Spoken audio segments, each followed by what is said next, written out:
Thank you very much, everybody. It's a great honor to have Prime Minister Mark Carney with us. As you know, just a few days ago, he won a very big election in Canada. And I think I was probably the greatest thing that happened to him, but I can't take full credit. His party was losing by a lot, and he ended up winning. So I really want to congratulate him. It was probably one of the greatest comebacks in the history of politics. Maybe even greater than mine. But I want to just congratulate you. That was a great election, actually. We were watching it with interest, and I think Canada chose a very talented person, a very good person, because we spoke before the election quite a few times. And it's an honor to have you at the White House and the Oval Office. And you see the new and improved Oval Office as it becomes more and more beautiful with love. You know, we handle it with great love. And 24-karat gold, that always helps too. But I just want to congratulate you, and ran a really great race. I watched the debate. I thought you were excellent, and I think we have a lot of things in common. We have some tough points to go over, and that'll be fine. But we're going to also be discussing Ukraine, Russia, the war, because Mark wants it ended as quickly as I do. I think it has to end. Mark, would you like to say a few words? Well, thank you, Mr. President. I'm on the edge of my seat, actually. But thank you for your hospitality and above all for your leadership. You're a transformational president, focus on the economy with a relentless focus on the American worker, securing your borders, ending the scourge of fentanyl and other opioids, and securing the world. And I've been elected with my colleagues here, with the help of my colleagues here. I'm going to spread the credit to transform Canada with a similar focus on the economy, securing our borders, again on fentanyl, much greater focus on defense and security, securing the Arctic and developing the Arctic. And you know, the history of Canada and the U.S. is we're stronger when we work together, and there's many opportunities to work together. And I look forward to, addressing some of those issues that we have, but also finding those areas of mutual cooperation so we can move forward. That's great. Very nice. Thank you very much. It's a very nice statement. Mr. President, anybody? Is USMCA dead? No, it was actually very effective, and it's still very effective, but people have to follow it. So, that's been a problem. People haven't followed it. But it was a transitional step a little bit, and as you know, it terminates fairly shortly. It gets renegotiated very shortly. But I thought it was a very positive step from NAFTA. NAFTA was the worst trade deal in the history of our country, probably in the history of the world. And this was a transitional deal, and we'll see what happens. We're going to be starting to possibly renegotiate that if it's even necessary. I don't know that it's necessary anymore, but it served a very good purpose. And the biggest purpose it served is we got rid of NAFTA. NAFTA was a very unfair deal for the United States, a very, very terrible deal. It should have never been made. It was made many years ago, but it should have never been made. Canada and the United States, would you like to see your first trade deal be with Canada? Our neighbors in the world? I would love that. Look, I have a lot of respect for this man, and I watched him come up, in a sense, through the ranks when he wasn't given much of a chance, and he ran a really great campaign. He did a really great debate. I think that debate was very helpful. I was going to raise my hand. I don't know if that's good or bad. I shouldn't say that. That might hurt you. But no, he ran a really great election, I thought. And yeah, something could happen. Something could happen. Yeah, please. What's the top concession you want out of Canada? The top concession you want out of Canada? Concession? Yes. Friendship. But that's not a concession. No, we're going to be friends with Canada. Regardless of anything, we're going to be friends with Canada. Canada is a very special place to me. I know so many people that live in Canada. My parents had relatives that lived in Canada, my mother in particular. And I love Canada. I have a lot of respect for the Canadians. Wayne Gretzky, how good, the great one. You happen to have a very, very good hockey player right here on the Capitals, who I have a lot of respect. He is a big, tough cookie, too. He just broke the record. And he's a great guy, and we had the team here, and I got to know a lot of the players. But no, Canada is a very special place. Yeah, please. Mr. President, and Mr. Prime Minister, I'd like to get your response to this too. But Mr. President, you have said that Canada should become the 51st state. Were you joking? No. Well, I still believe that, but you know, it takes two to tango, right? But no, I do. I mean, I believe it would be a massive tax cut for the Canadian citizens. You get free military, you get tremendous medical cares and other things. There would be a lot of advantages, but it would be a massive tax cut. And it's also a beautiful, you know, as a real estate developer, you know, I'm a real estate developer at heart. When you get rid of that artificially drawn line, somebody drew that line many years ago with like a ruler, just a straight line right across the top of the country. When you look at that beautiful formation when it's together, I'm a very artistic person, but when I looked at that beauty, I said, that's the way it was meant to be. But, you know, I do feel it's much better for Canada. But we're not going to be discussing that unless somebody wants to discuss it.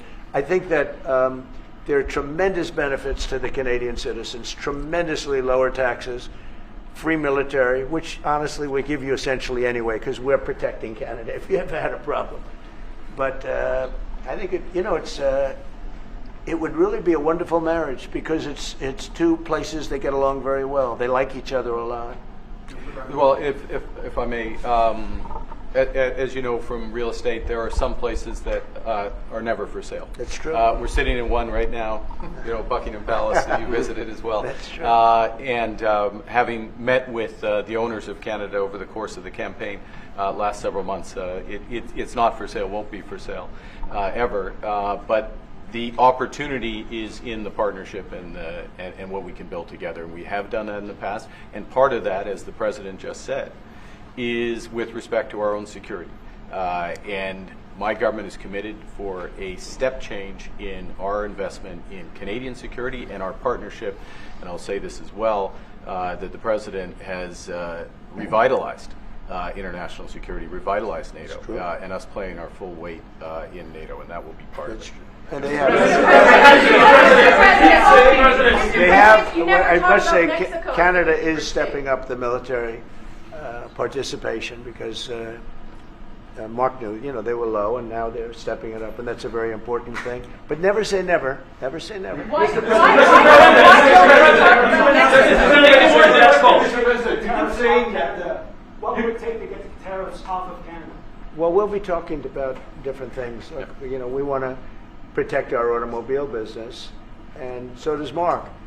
But we want to make the automobiles, and we want to, you know, we have a tremendous abundance of energy, more than any country. We have, just in Alaska alone, ANWR's been reopened now. ANWR is probably the largest find anywhere in the world. They say it's larger than Saudi Arabia. I don't know, but it's a lot. But we have tremendous amounts of energy. Other countries don't. We're both lucky in that way. They have energy, we have energy. We have more than we can ever use and more than we could ever sell, actually, and you have the same thing. So we're two countries that are very lucky. If you look at China, they don't have that. You know, it's a big disadvantage. Other countries, most countries don't have, you know, most countries don't have that. So Canada and us, we have a lot of advantages over other places. When you consider what Mr. Carney just said, that Canada is not for sale, does this make the discussion a little more difficult to start on? No, not at all. No, not at all. No, time will tell. It's only time. But I say never. I've had many things that were not doable, and they ended up being doable, and only doable in a very friendly way. But if it's to everybody's benefit, you know, Canada loves us and we love Canada. That's, I think, the number one thing that's important. But we'll see. I mean, over time, we'll see what happens. Clarifying something you said on USMCA, is the U.S. prepared to walk away from that pact? From what pact? USMCA. No, it's fine. It's there. It's good. We use it for certain things. It's there. We have the USMCA is a good deal for everybody. I won't say this about Mark, but I didn't like his predecessor. I didn't like a person that worked for. She was terrible, actually. She was a terrible person. And she really hurt that deal very badly because she tried to take advantage of the deal and she didn't get away with it. You know what I'm talking about. But so, you know, we had a bad relationship having to do with the fact that we disagreed with the way they viewed the deal, and we ended it. We ended that relationship pretty much. The USMCA is great for all countries. It's good for all countries. We do have a negotiation coming up over the next year or so to adjust it or terminate it. Mr. President, I'll say a word on USMCA if I may, Mr. President. It is a basis for a broader negotiation. Some things about it are going to have to change. And part of the way you've conducted these tariffs has taken advantage of existing aspects of USMCA. So it's going to have to change. There's other elements that are come, and that's part of what we're going to discuss. Right. During the campaign, Prime Minister Carney talked about the American betrayal. How do you react if Canada decided not to shop in the American store as much as before and decided to partner with other countries? Well, we don't do much business with Canada from our standpoint. They do a lot of business with us. We're at like 4%.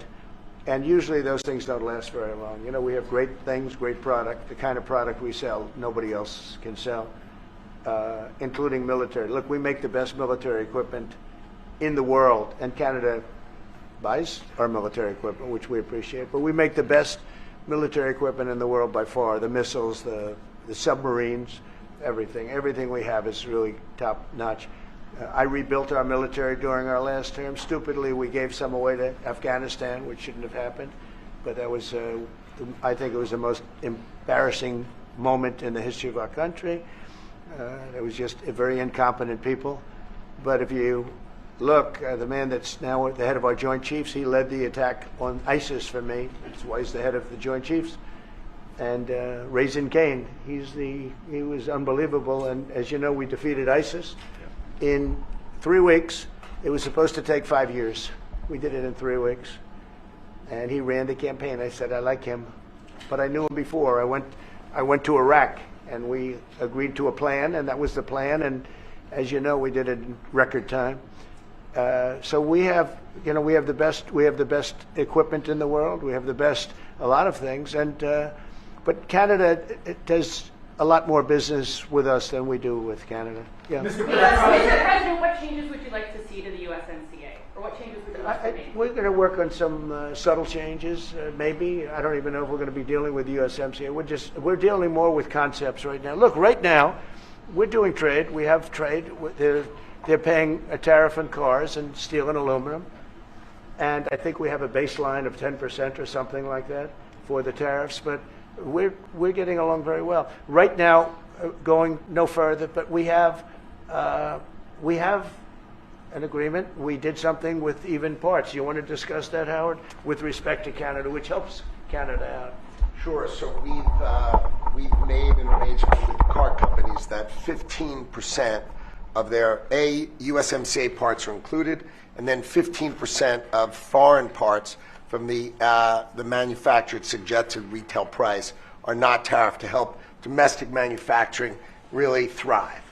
So it gave them a chance to be able to build their car parts factories if they're going to. A lot of these companies already have factories, and what they have to do is just fill them out. But they're able to build them in the United States, so we gave them a pretty substantial period of time. Just to clarify, Mr. President, is there anything the Prime Minister can say to you today to change your mind on tariffing Canada? Tariffing cars? Tariffing Canada. Is there anything he could say to you in the course of your meetings with him today that would get you to lift tariffs on Canada? No. Why not? Just the way it is. What's your first state? If Canadians don't want it, would you respect that? Sure, I would. But this is not necessarily a one-day deal. This is over a period of time they have to make that decision. Yes, go ahead. Yeah, if I may. Respectfully, Canadians' view on this is not going to change on the 51st state. Secondly, we are the largest client of the United States in the totality of all the goods. So we are the largest client of the United States. We have a tremendous auto sector between the two of us, and the changes that made have been helpful. 50% of a car that comes from Canada is American. That's not like anywhere else in the world. And to your question about is there one thing? No, this is a bigger discussion. There are much bigger forces involved. And this will take some time and some discussions, and that's why we're here, to have those discussions, and that is represented by who's sitting around the table. See, the conflict is, and this is very friendly. We're not. This is not going to be like we had another little blow up with somebody else. That was a much different. This is a very friendly conversation. But we want to make our own cars. We don't really want cars from Canada, and we put tariffs on cars from Canada. And at a certain point, it won't make economic sense for Canada to build those cars. And we don't want steel from Canada because we're making our own steel, and we're having massive steel plants being built right now as we speak. We really don't want Canadian steel, and we don't want Canadian aluminum and various other things because we want to be able to do it ourselves. And we, because of past thinking of people, we have a tremendous deficit with Canada. In other words, they have a surplus with us. And there's no reason for us to be subsidizing Canada. Canada's a place that will have to be able to take care of itself economically. I assume they can. I will tell you that Trudeau, when I spoke to him, I used to call him Governor Trudeau. I think that probably didn't help his election. But when I spoke to him, I said, so why are we taking your cars? Why are we taking we want to make them ourselves. I mean, I said, and if the price of your cars went up, or if we put a tariff on your cars of 25%, what would that mean to you?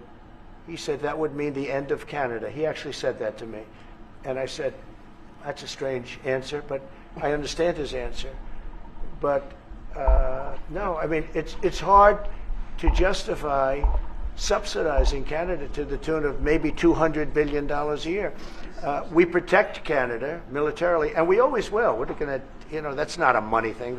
But we always will. But, it's not fair. But why are we subsidizing Canada $200 billion a year, or whatever the number might be? It's a very substantial number. And it's hard for the American taxpayer to say, gee whiz, we love doing that. Thank you very much. We're going to have a very substantial. Thank you.